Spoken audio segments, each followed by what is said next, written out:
পৃথিবীর ইতিহাসে এমন অনেক সাম্রাজ্যের উত্থান পতন হয়েছে যা আমাদের অবাক করে। কিন্তু আজ আমরা এমন এক সাম্রাজ্যের গল্প বলবো যা ইতিহাসের সব হিসাব নিকাশ পাল্টে দিয়েছিল। ভেবে দেখুন তো, একটি অঞ্চলে মাত্র 10% মানুষ কিভাবে বাকি 80% মানুষের উপর একচ্ছত্র আধিপত্য বিস্তার করতে পারে। কিভাবে একটি সম্পূর্ণ শান্তিপ্রিয় সম্প্রদায় ইতিহাসের সবচেয়ে দুর্ধর্ষ এক যোদ্ধা জাতিতে পরিণত হতে পারে।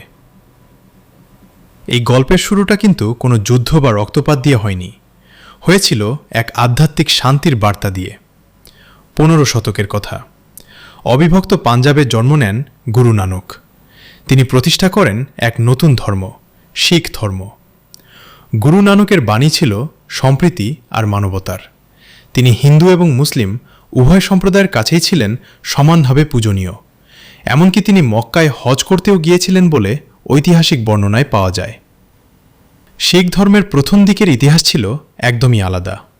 শিখদের প্রথম 10 জন গুরুর সময়কালের বেশিরভাগ অংশ জুড়েই তারা ছিল চরম শান্তিপ্রিয়। তাদের উপর নানা রকম অত্যাচার আর নির্যাতন নেমে এলেও তারা সব সময় শান্তি বজায় রাখার চেষ্টা করেছে। কিন্তু এমন কি ঘটেছিল যার কারণে হাতের জকমালা ছেড়ে তাদের তলোয়ার তুলে নিতে হয়েছিল? সময়ের সাথে সাথে মুঘল সাম্রাজ্যের অধিপতিরা এই উদীয়মান শেখ সম্প্রদায়কে নিজেদের জন্য হুমকি হিসেবে দেখতে শুরু করে। মুঘলদের হাতে শুরু হয় চরম নিপীড়ন। যখন মুঘলদের নির্দেশে শিখদের গুরুদের হত্যা করা শুরু হয়, বিশেষ করে গুরু তেগ বাহাদুরের মতো পরম পূজনীয় গুরুকে নির্মমভাবে হত্যা করা হয়, তখন শিখদের ধৈর্যের বাঁধ ভেঙে যায়। শান্তিপূর্ণ প্রতিবাদের দিন শেষ হয়ে আসে। গুরু হরগোবিন্দ এবং পরবর্তীতে শিখদের 10ম গুরু গুরু গোবিন্দ সিং বুঝতে পারেন, নিজেদের অস্তিত্ব টিকিয়ে রাখতে হলে শুধু আধ্যাত্মিকতা দিয়ে চলবে না, চাই ইস্পাত কঠিন প্রতিরোধ। শুরু হয় আত্মরক্ষার এক নতুন অধ্যায়। শিখরা বুঝতে শেখে অস্ত্র ছাড়া সম্মান ও জীবন কোনোটিই রক্ষা করা সম্ভব নয়। কিন্তু মুঘলদের সাথে এই লড়াইয়ের মূল্য তাদের চরমভাবে চোকাতে হয়েছিল। গুরু গোবিন্দ সিংয়ের চোখের সামনে তার 4 সন্তানকে নির্মমভাবে শহীদ করা হয়। খোদ গুরু গোবিন্দ সিংও মুঘলদের চক্রান্তের শিকার হন।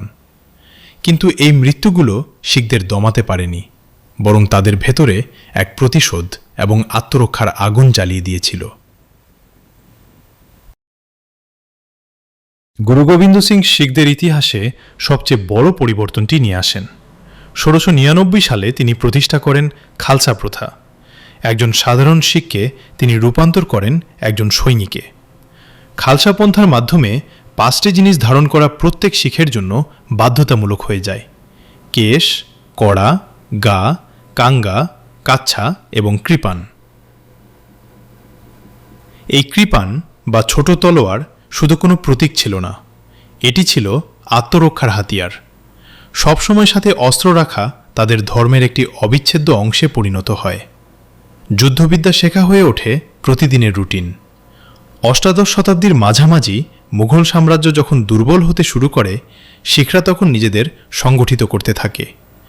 যদিও তাদের প্রথম গড়ে তোলা ছোট ছোট রাজ্যগুলো মুঘলদের আক্রমণে ধ্বংস হয়ে গিয়েছিল, শিখদের ভেতরের শক্তি একটুও কমেনি। এরপর আসে আফগান আক্রমণকারী আহমেদ শাহ আবদালি। আবদালির সাথে শিখদের রক্তক্ষয়ী যুদ্ধ হয়। আবদালি বহুবার শিখদের পবিত্র স্বর্ণমন্দির গুঁড়িয়ে দেয়, পবিত্র সরোবর রক্ত দিয়ে ভরিয়ে দেয়। কিন্তু শিখরা যেন ফিনিক্স পাখির মতো ছিল। আবদালি পাঞ্জাব ছেড়ে যাওয়ার পরপরই তারা আবারও ঘুরে দাঁড়ায়, আর এবার তারা সোজা লাহোর দখল করে নেয়। অব্যাহত যুদ্ধ আর সংগ্রামের ভেতর দিয়ে শিখরা ততদিনে এক ভয়ঙ্কর এবং শক্তিশালী যোদ্ধা জাতিতে পরিণত হয়েছে। তাদের সংখ্যা কম হতে পারে, কিন্তু রণক্ষেত্রে একজন শিখ সৈন্য 10 জনের সমান শক্তিতে লড়ত।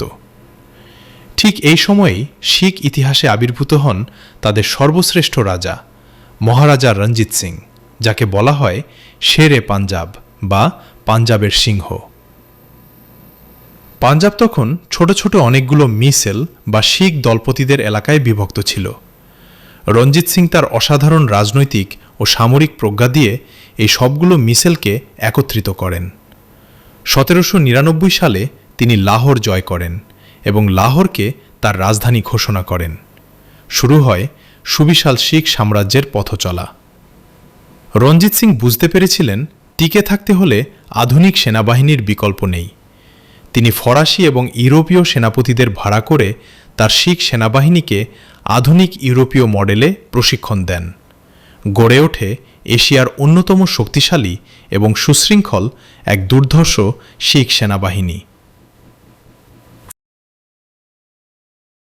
মহারাজা রঞ্জিত সিং তার সাম্রাজ্য পূর্ব দিকে বিস্তার করতে চেয়েছিলেন, কিন্তু 1809 সালে ব্রিটিশদের সাথে অমৃতসর চুক্তির ফলে শতদ্রু নদীর পূর্ব দিকে তার বিস্তার বন্ধ হয়ে যায়। এরপর তিনি তার পুরো মনোযোগ ঘোরান পশ্চিম এবং উত্তরের দিকে।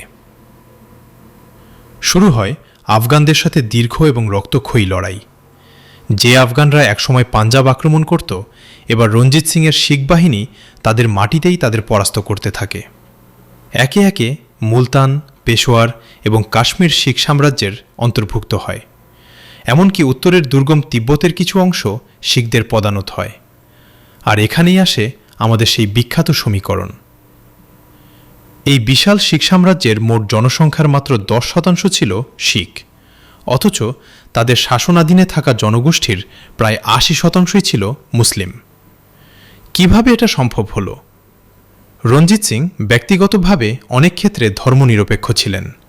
তার সরকারে মুসলিম মন্ত্রীও ছিল, কিন্তু তার শাসনামলে সাধারণ মুসলিমরা নানা ধরনের কঠোর নিয়মের জ্ঞানাকলে পড়ে। শিখ সাম্রাজ্যে গরু কোরবানি সম্পূর্ণ নিষিদ্ধ করা হয়। এমনকি বেশ কিছু ঐতিহাসিক মসজিদ ধ্বংস করা হয় বা অন্য কাজে ব্যবহার করা হয়। এর সবচেয়ে বড় উদাহরণ হল লাহোরের বিখ্যাত বাদশাহী মসজিদ।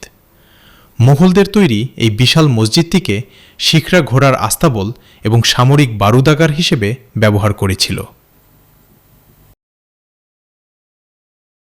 মহারাজা রঞ্জিত সিং যতদিন বেঁচে ছিলেন, শিখ সাম্রাজ্য সগৌরবে মাথা উঁচু করে দাঁড়িয়েছিল। কিন্তু 1839 সালে তার মৃত্যুর পর শিখ সাম্রাজ্যে এক ভয়াবহ উত্তরাধিকার সংকট শুরু হয়। রাজপ্রাসাদের ভেতরে ষড়যন্ত্র আর ক্ষমতার লোভে শিখরা নিজেদের মধ্যেই দ্বন্দ্বে জড়িয়ে পড়ে। এই দুর্বলতার সুযোগ নেয় ব্রিটিশ ইস্ট ইন্ডিয়া কোম্পানি। শুরু হয় অ্যাংলো শিখ যুদ্ধ। বীরত্বের সাথে লড়াই করলেও যোগ্য নেতৃত্বের অভাবে এবং নিজেদের সেনাপতিদের বিশ্বাসঘাতকতায় শিখদের চূড়ান্ত পরাজয় ঘটে। 1849 সালে ব্রিটিশরা পুরো পাঞ্জাব দখল করে নেয়। পতন হয় এক মহান সাম্রাজ্যের। এখন সেই মূল প্রশ্নে ফিরে আসি, কিভাবে এত অল্প সংখ্যক শিখ এত বিশাল এক অশিখ মূলত মুসলিম জনগোষ্ঠীকে শাসন করেছিল? এর উত্তর লুকিয়ে আছে তাদের ইতিহাসের সেই রক্তাক্ত অধ্যায়গুলোতে। প্রথম দিকে দিনের পর দিন চরম নির্যাতন, হত্যা আর নিপীড়ন তাদের বাধ্য করেছিল টিকে থাকার জন্য যুদ্ধবিদ্যা শিখতে। তারা বুঝেছিল দুর্বল হয়ে বাঁচলে ইতিহাস কাউকে ক্ষমা করে না। নিজেদের অস্তিত্ব রক্ষার এই তীব্র তাগিদই তাদের এমন এক লৌহ কঠিন যোদ্ধা জাতিতে পরিণত করেছিল যাদের সামরিক শক্তির সামনে সংখ্যাগরিষ্ঠের সাধারণ সমীকরণ পুরোপুরি ব্যর্থ হয়ে যায়। চরম প্রতিকূলতা কিভাবে একটি জাতিকে শাসক বানিয়ে দেয়, শিখ সাম্রাজ্যের ইতিহাস তারই এক জ্বলন্ত প্রমাণ। ইতিহাসের এই অজানা এবং রোমাঞ্চকর অধ্যায়টি আপনার কেমন লাগলো? কমেন্ট করে অবশ্যই জানাবেন।